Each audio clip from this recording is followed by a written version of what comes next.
Hello students, good afternoon. आपका जो chapter चल रहा था अध्याय 18 शरीर द्रव तथा परिसंचरण, शरीर द्रव तथा परिसंचरण।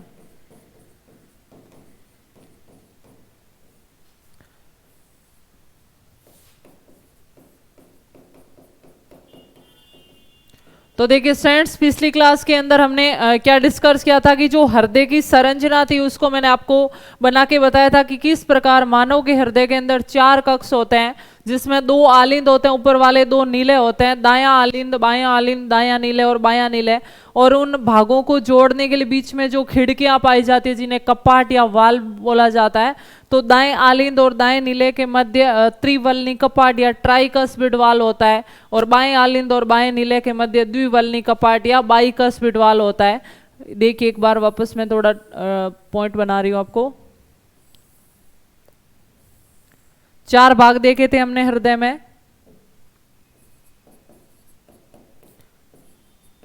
दायां आलिंद, दायां नीले, ये था बायां आलिंद और बायां नीले। ठीक है, फिर हमने देखा था कि जो दायां आलिंद और दायां नीले, इनके बीच में 3 खिड़कियों से बना एक गेट पाया जाता है, जिसे क्या बोला जाता है? त्रिवलनी कपाट। त्रिवलनी कपाट। और बाएं आलिंद और बाएं नीले के मध्य 2 खिड़कियों से बना जो गेट होता है उसे द्विवलनी कपाट या मिट्रल वाल्व बोला जाता है।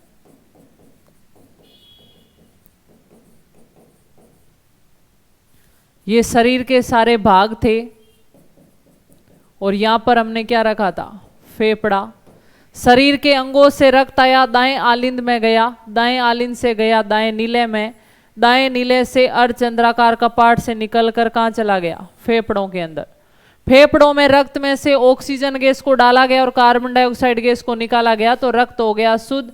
वापस आएगा बाएं फेफड़े में, बाएं फेफड़े से बाएं आलिंद में, बाएं आलिंद से बाएं नीले में, और अर्धचंद्राकार कपाट से होते हुए शरीर के अंगों तक।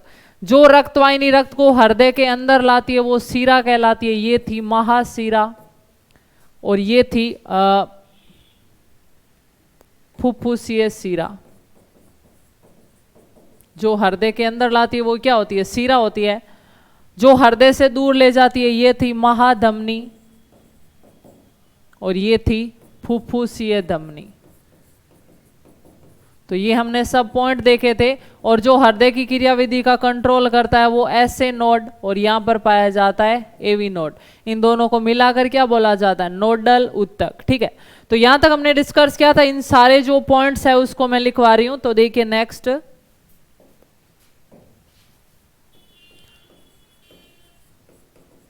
मनुष्य के हृदय में 4 कक्ष होते हैं।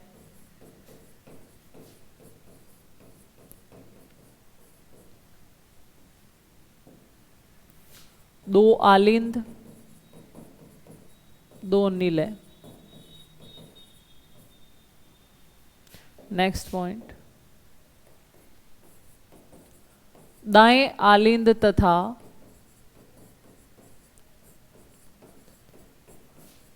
दाएं नीले के मध्य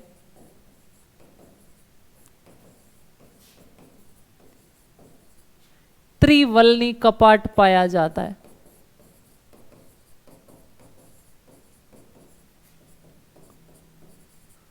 पाया जाता है।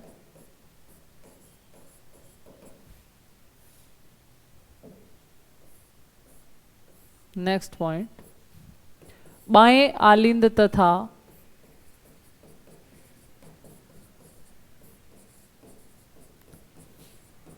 बाएं नीले के मध्य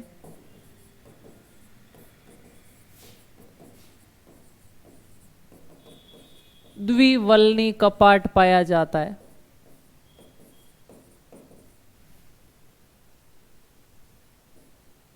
बाएं आलिंद तथा बाएं नीले के मध्य द्विवलनी कपाट पाया जाता है।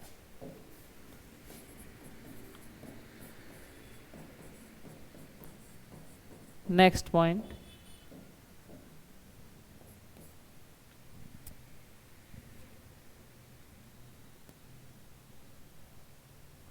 हृदय की क्रियाविधि को SA नोड द्वारा नियंत्रित किया जाता है।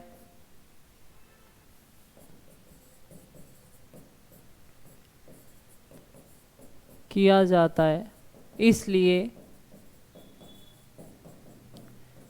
SA नोड को, इसे सिरा आलिंद पर्व भी बोला जाता है, इसलिए SA नोड को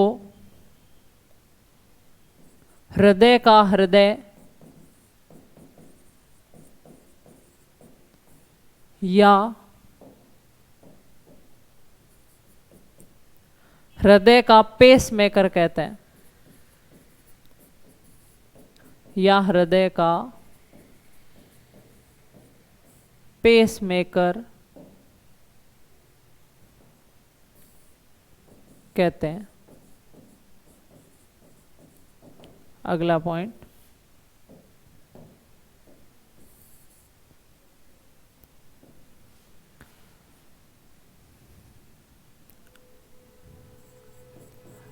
हृदय का कार्य रक्त को शरीर में पंप करना। मैंने बताया था आपको, ना तो हृदय वो रक्त को संग्रहित करता है, ना रक्त को शुद्ध करता है, तो इसका काम क्या होता है, रक्त को हृदय के अंदर पंप करना, यानी शरीर के अंगों से लाकर फेफड़ों में भेजना और फेफड़ों से लाकर वापस शरीर के अंगों में भेजना। जिस प्रकार पानी की मोटर है वो काम करती है पानी को टंकी में चढ़ाने के लिए, वैसे ही हमारा हृदय काम करता है शरीर में रक्त को परिवहन करने के लिए। नोट कर लीजिए।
तो इसके बाद अगला हृदय का पॉइंट नोट करते हैं। हृदय द्वारा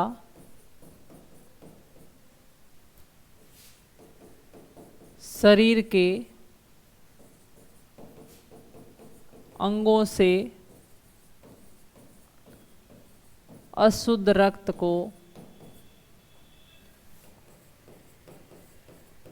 फेफड़ों में भेजा जाता है तथा फेफड़ों से शुद्ध रक्त को शरीर के अंगों में भेजा जाता है। नेक्स्ट पॉइंट,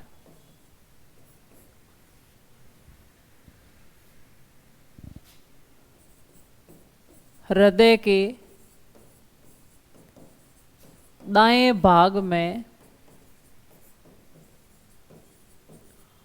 अशुद्ध रक्त बहता है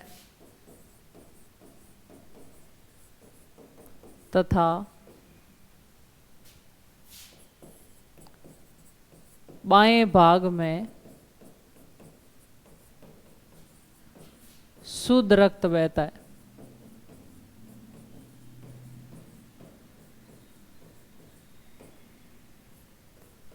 हृदय के दाएं भाग में अशुद्ध रक्त बहता है तथा बाएं भाग में शुद्ध रक्त बहता है। नेक्स्ट पॉइंट, फुफ्फुसीय धमनी को छोड़कर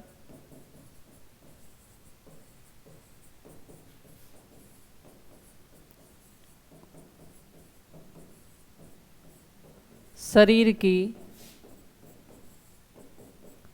शेष सभी धमनियों में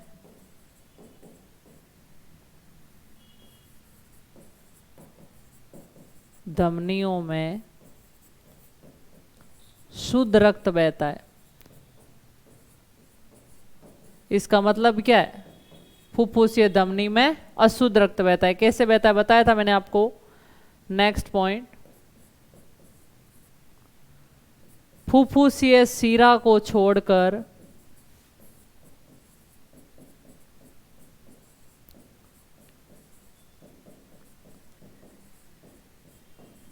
शरीर की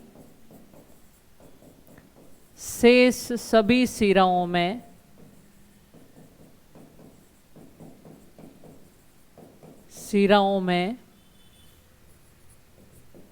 अशुद्ध रक्त बहता है। इसका मतलब है फुफ्फुसीय शिरा में कौन सा रक्त बहता है? शुद्ध रक्त बहता है। तो फुफ्फुसीय धमनी और फुफ्फुसीय शिरा सब शिराओं और धमनियों का अपवाद होती है। नोट कीजिए।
नेक्स्ट हृदय के और पॉइंट देखते हैं।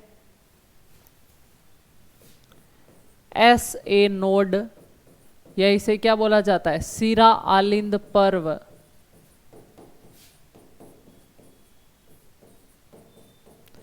द्वारा हृदय में क्रिया विभव पैदा किया जाता है, उस समय हृदय से धड़कन उत्पन्न होती है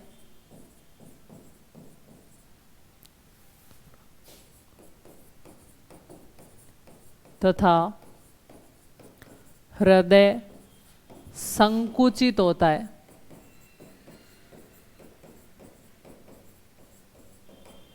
नेक्स्ट पॉइंट, जब हृदय संकुचित होता है तो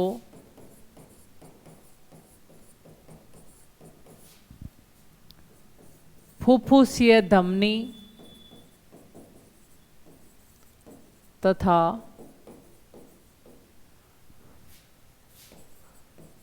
महाधमनी में रक्त भर देता है, जिनसे आगे क्रमशः रक्त फेफड़ों तथा शरीर के अंगों में पहुंचता है।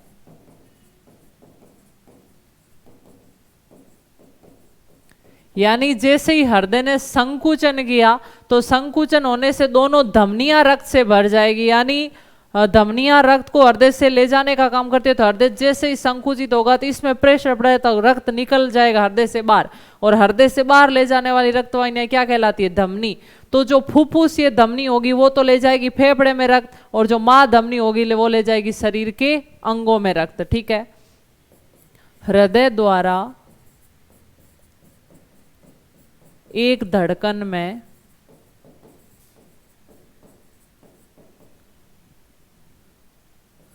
70 मिलीलीटर रक्त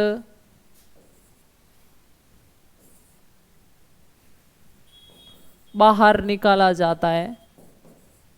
कहां से? हृदय से बाहर जाता है। इसे स्ट्रोक आयतन कहा जाता है। इसे स्ट्रोक आयतन कहा जाता है।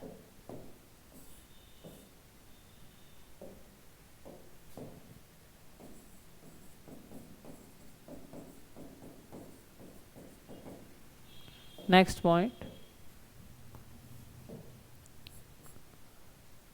जब हृदय शिथिल अवस्था में होता है तो शिराओं द्वारा रक्त को हृदय के अंदर लाकर आलिंदों में भरा जाता है।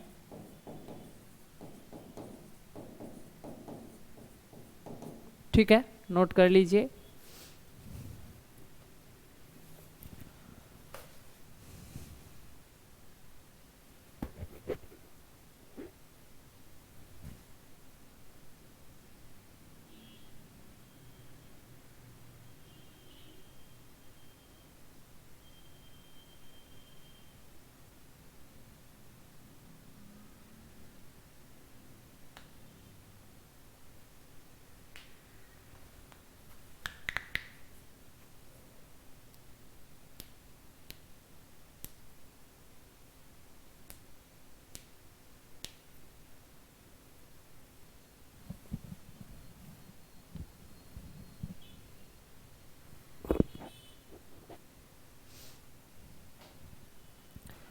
नेक्स्ट पॉइंट हम देखते हैं कि हृदय के रक्त लाने वाली शिराएं कौन कौन सी होती है। तो महाशिरा और फुफ्फुसीय शिरा।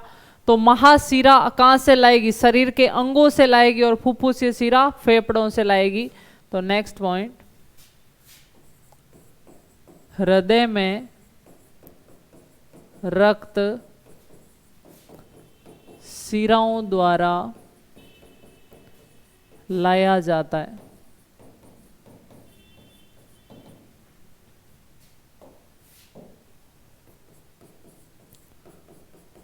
फुफ्फुसीय शिरा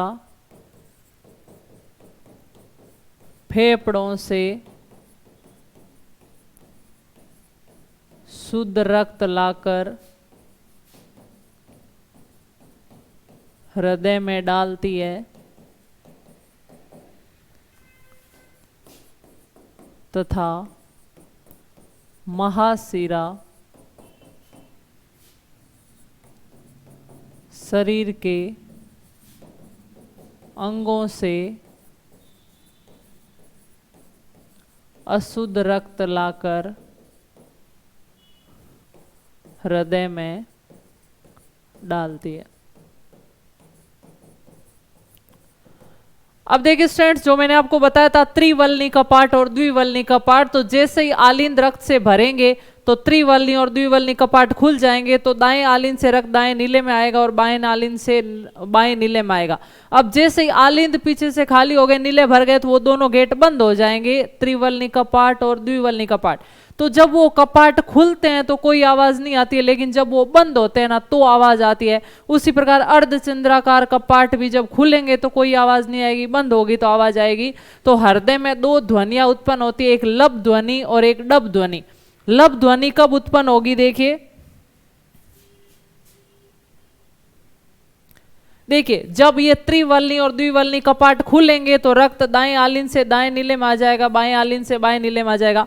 खुलते समय ये कोई आवाज नहीं करेंगे, लेकिन जैसे ही आलिंदों में रक्त कम हो गया, नीले भर गए, तो ये गेट दोनों बंद हो जाएंगे। तो बंद होते समय आप देखते हैं दरवाजा खोलते टाइम आवाज कम आती है, जोर से अगर बंद होता है तो आवाज आती है। तो जैसे ही दाएं और बाएं आलिंद के बीच में त्रिवलनी और द्विवलनी कपाट बंद होंगे ना तो आवाज निकलेगी लब। उसी प्रकार जब नीलियों में रक्त भर जाता है तो अर्धचंद्राकार कपाट खुल जाएंगे, खुलते समय कोई आवाज नहीं आएगी, लेकिन जैसे ही नीले खाली होंगे ये गेट वापस बंद होंगे तो इन समय आवाज निकलेगी डब। तो आपको ध्यान रखना है हृदय में दो प्रकार की ध्वनियां उत्पन्न होती है, लब और डब। लब कब उत्पन्न होगी, जब त्रिवलनी और द्विवलनी कपाट बंद होंगे, और डब कब उत्पन्न होगी, जब अर्धचंद्राकार कपाट बंद होंगे। ध्यान रखना आवाज बंद होते समय होगी, खुलते समय नहीं होगी। तो नेक्स्ट पॉइंट देखते हैं।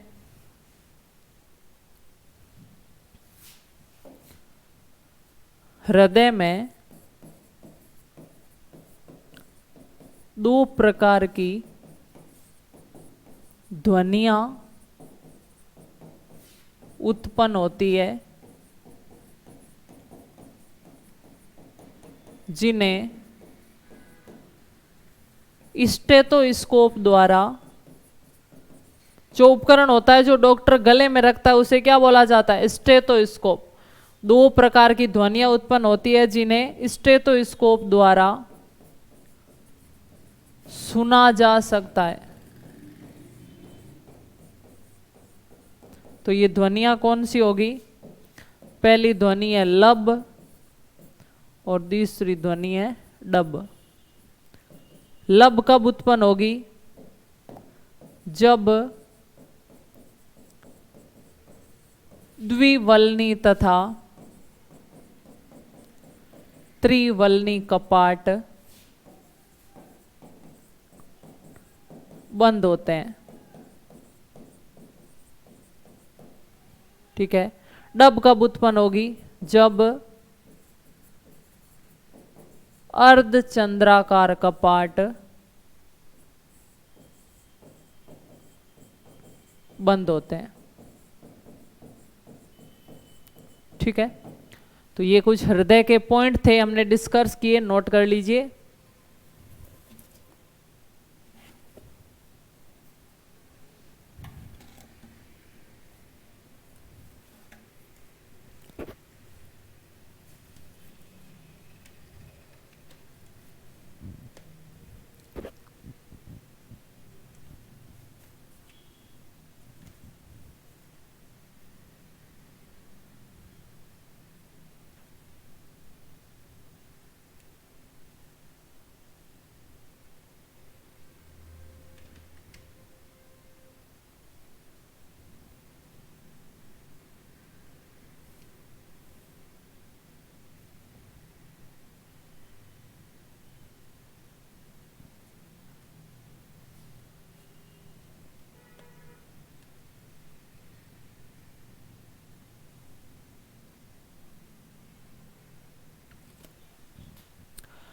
देखिए जो हृदय होता है वो संकुचित करता है, शिथिल होता है। तो हृदय की गति को देखने के लिए एक ग्राफ बनाया जाता है, जिसे क्या बोला जाता है, ईसीजी या इलेक्ट्रोकार्डियोग्राफ कहा जाता है। तो वो ईसीजी है वो किसी के हृदय के चक्र का निर्धारण करती है, और ईसीजी में जो तरंगे उत्पन्न होती है वो किसको प्रदर्शित करती है, यानी किस समय आलिन संकुचित होंगे, किस समय नीले संकुचित होंगे।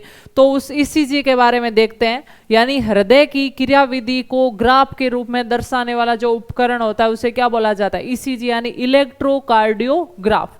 तो नेक्स्ट देखते हैं ईसीजी, फुल फॉर्म क्या है इसकी, इलेक्ट्रोकार्डियोग्राफ। इलेक्ट्रोकार्डियोग्राफ। ठीक है। हृदय की तरंगों का विद्युतीय आरेख, हृदय की तरंगों का विद्युतीय आरेख क्या कहलाता है? ECG, electrocardiograph. अब देखिए जो ईसीजी है वो किस प्रकार प्राप्त होती है? पी क्यू आर एस, और ये हो गया टी। इन पर आपके अंकित होते हैं पी क्यू आर एस, और ये हो गया टी।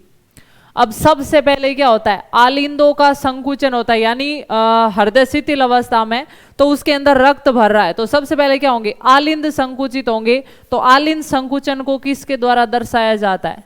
पी तरंग के द्वारा। आलिंदों का संकुचन। अब जैसे ही आलिंद संकुचित हुए, मतलब आलिंदों से रक्त कहां चला गया? नीलियों में चला गया। जैसे ही नीलियों में रक्त भर गया तो आलिंद वापस शिथिल हो जाएगी, यानी क्यू अवस्था पर आलिंद तो शिथिल हो जाएंगे और नीले संकुचित हो जाएंगे। तो क्यू आर एस तरंग किसको दर्शाती है? नीले संकुचन को। और फिर वापस धीरे धीरे नीले संकुचित कहां होंगे? टी तक होंगे, यानी नीले शिथिलन। अब वापस नीले शिथिलन हो गए तो वापस फिर कौन सी तरंग आएगी? पी वाली तरंग आएगी, यानी वापस आलिंदों का संकुचन होगा। तो एक धड़कन में ये पूरा ग्राफ बन जाता है। हम देखते हैं ना हॉस्पिटल्स के अंदर जो तरंगे होती है, अब आप देखते हो मूवीज के अंदर क्या होता है कि पहले इस प्रकार जल्दी जल्दी तरंगे आती रहती है। इसका मतलब क्या है? उसमें हृदय की धड़कन चल रही है। और फिर हम देखते हैं कि वो जो भी हीरो होता है उसकी क्या होती है, वो डॉक्टर देखते हैं ग्राफ, वो लाइन सीधी आ जाती है। लाइन सीधी का मतलब है हृदय धड़कना बंद, ये लाइन सीधी होगी। जब तक ये ऊपर नीचे होती रहेगी मतलब हृदय का क्या हो रहा है? कॉन्ट्रैक्शन हो रहा है, तो ये तरंगे आती रहेगी। लेकिन जैसे ही लाइन सीधी हो गई मतलब हृदय धड़कना बंद, व्यक्ति की मृत्यु हो जाती है। तो इसमें आपको क्वेश्चन कैसे पूछ सकते हैं कि जो ईसीजी का आरेख होता है उसमें पी तरंग किसको दर्शाता है? पी तरंग आलिंदों के संकुचन को दर्शाती है, क्यू आर एस नीले के संकुचन को दर्शाती है, और टी तरंग नीले के शिथिलन को दर्शाती है। और क्यू तरंग पर आलिंद है वो शिथिल हो जाते हैं और नीलियों का संकुचन है वो प्रारंभ हो जाता है। तो इस प्रकार इस ग्राफ को देखकर हृदय की ईसीजी आरेख है वो बनाया जाता है। तो इसको नोट कीजिए, फिर कुछ पॉइंट्स लिखवाती हूं मैं इसके।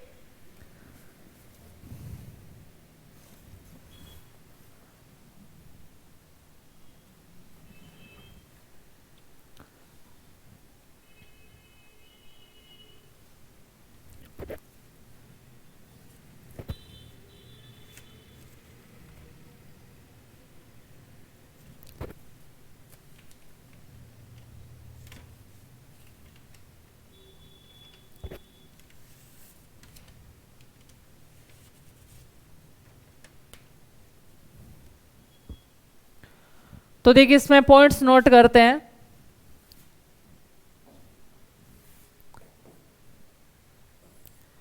क्यू आर एस तरंगों को गिनकर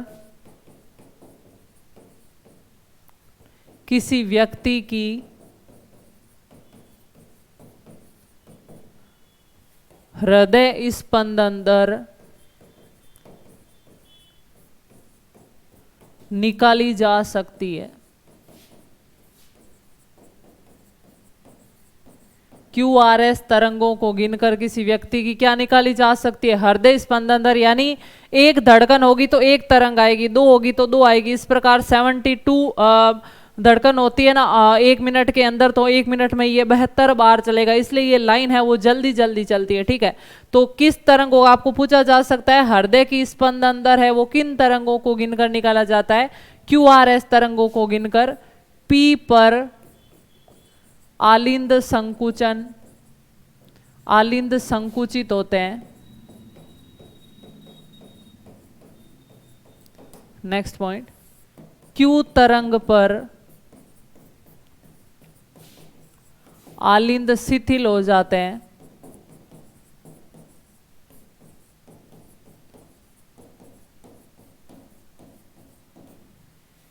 क्यू आर एस तरंगों पर नीले संकुचित होते हैं।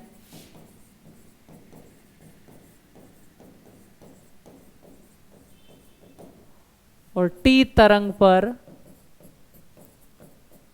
निलय शिथिल हो जाते हैं, निलय शिथिल हो जाते हैं। तो इस प्रकार PQRS तरंगों के द्वारा मनुष्य के हृदय का आरेख बनाया जाता है और इसी आरेख को क्या बोला जाता है, ECG बोला जाता है, यानी इलेक्ट्रोकार्डियोग्राफ। कार्डियो शब्द है वो हार्ट से रिलेटेड होता है, जहां भी कार्डियो आ गया, जैसे हृदय के डॉक्टर होते हैं उसको कार्डियोलॉजिस्ट बोला जाता है, और ECG इलेक्ट्रोकार्डियोग्राफ एक मस्तिष्क के लिए भी इस प्रकार की जांच होती है जिसे EEG बोला जाता है, उसे बोला जाता है इलेक्ट्रोइनसेफेलोग्राफ। लेकिन यहाँ पर सी की जगह कार्डियो आया है, तो मतलब ये किससे रिलेटेड टेस्ट होता है, हृदय की सबसे छोटी जांच है ये। ठीक है, अब इसके बाद नेक्स्ट देखते हैं, आपने नाम सुना होगा रक्तदाब या ब्लड प्रेशर। तो क्या होता है रक्तदाब, ब्लड प्रेशर या रक्तचाप? तो देखिए जो रक्त है वो धमनियों में, शिराओं में बहता है। तो धमनी होती है उसकी गुहा संकरी होती है, जबकि शिरा की गुहा मोटी होती है। हम ऐसा मान सकते हैं कि धमनी पतली पाइप है और शिरा क्या है, मोटी पाइप है। तो रक्त ज्यादा प्रेशर से किस रक्तवाहिनी के अंदर बहेगा, शिरा में या धमनी में? जिसकी गुहा संकरी होगी उसमें रक्त पर प्रेशर ज्यादा पड़ेगा। तो धमनी की गुहा संकरी होती है, वो पतली पाइप है, इसलिए रक्त है वो धमनियों में ज्यादा प्रेशर से बहता है, और इसलिए रक्त के द्वारा धमनी की भित्ति पर जो दाब लगाया जाता है उसे क्या बोला जाता है, रक्त दाब बोला जाता है। और रक्त दाब को मापने के लिए एक जो उपकरण डॉक्टर काम लेते हैं, जो यहाँ आपके भुजा पर पट्टा लपेटते हैं और फिर वो उसमें पारा चढ़ता है, उसको क्या बोला जाता है, स्पिग्मोमेनोमीटर, यानी उसमें पारा धातु का उपयोग होता है। और एक नॉर्मल मनुष्य की बीपी क्या होती है, 80 से 120 मिमी ऑफ एचजी, यानी जब हार्ट है वो रिलैक्स अवस्था में, उस समय वो कितना ब्लड प्रेशर लगा रहा है आर्टरी की दीवार पर, उसको बोला जाता है 80 वैल्यू आती है वो। और जब संकुचित होता है हृदय, मतलब धमनियों में रक्त भर गया है, उस समय रक्त जो हृदय धमनी है आर्टरी की दीवार पर कितना प्रेशर लगाता है, वो उसका उच्च मान होता है। तो नॉर्मल वैल्यू जो एक व्यक्ति में रक्तदाब की होती है वो होती है 80 से 120 मिमी ऑफ एचजी। देखिए इसकी जो यूनिट दी गई है मिमी ऑफ एचजी, एचजी बोला जाता है मरकरी या पारा का प्रतीक चिन्ह होता है।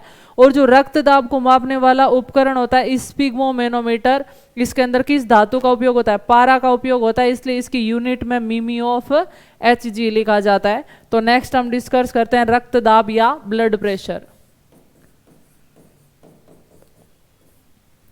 या इसे शॉर्ट में बीपी भी बोलते हैं, ब्लड प्रेशर। तो आपको ध्यान रखना है कि रक्त द्वारा किस की दीवार पर लगाया जाता है, धमनी या शिरा? तो रक्त द्वारा धमनी की दीवारों पर लगाया गया दाब क्या कहलाता है, रक्त दाब कहलाता है।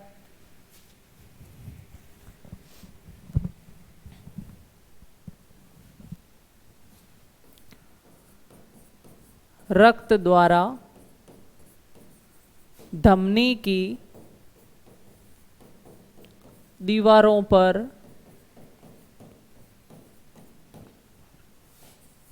लगाया गया दाब रक्त दाब कहलाता है।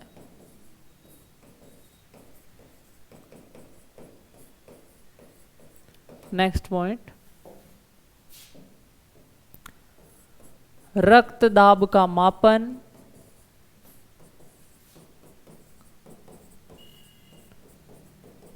स्पिग्मोमेनोमीटर, स्पिग्मोमेनोमीटर द्वारा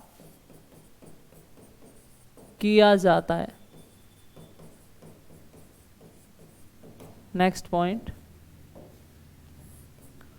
सामान्य रक्तदाब कितना होता है? सामान्य रक्तदाब होता है 120/80 मिमी ऑफ एचजी, 120/80 मिमी ऑफ एचजी।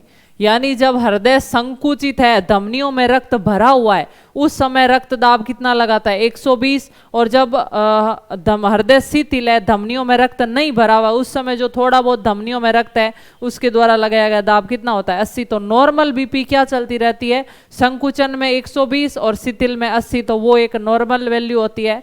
एक होता है निम्न रक्तदाब, निम्न रक्तदाब ये होता है 50 और 100 मिमी ऑफ Hg। यानी शिथिल अवस्था में तो बहुत कम दाब लगाएगा, जहां 80 लगाना चाहिए वहां 50 ही लगाएगा।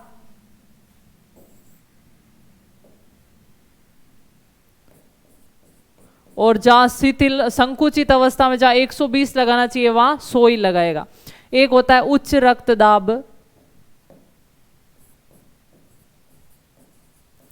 उच्च रक्तदाब, तो इसकी वैल्यू होती है 140 90 मिमी ऑफ Hg।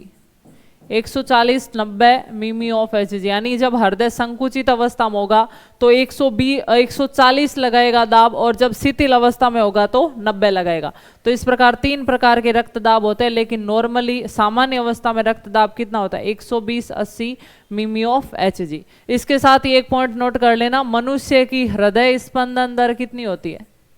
मनुष्य की हृदय स्पंदन दर, इसका मतलब है प्रति मिनट कितनी बार हृदय धड़कता है। तो कितनी बार धड़कता है? 72 बार, 72 प्रति मिनट। ठीक है, नोट कर लीजिए पॉइंट्स।